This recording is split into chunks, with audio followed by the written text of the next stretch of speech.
I'm doing a new set of discussion starters. Now that I'm no longer pastor of Lower Deer Creek, this will only show up on my YouTube channel and how it's shared on Facebook. Feel free to share it anywhere you want to share it. It's fine with me. And you noticed I'm taking time to have this discussion starter in my workshop. And I don't know whether you can tell, but this workshop is a mess, a true mess. We've even thought about what the possibility would be of moving. And then you start thinking about what would it take to move this mess?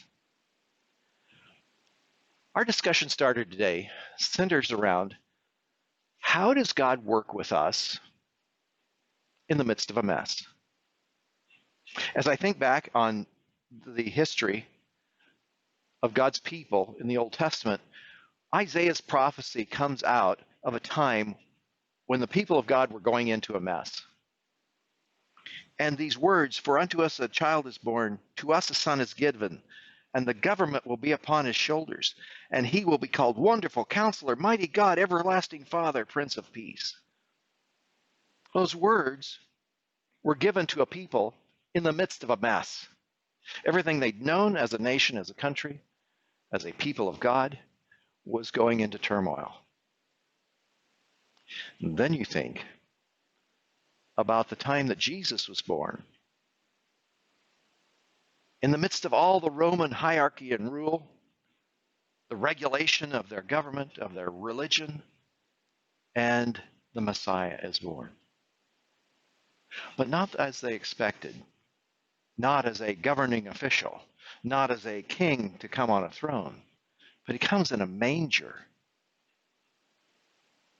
And his life brings to a carpenter a son that wasn't necessarily his, but he was given responsibility for.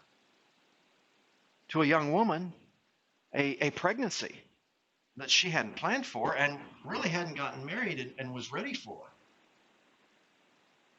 For Joseph, it meant that he would be on the run for the next few years.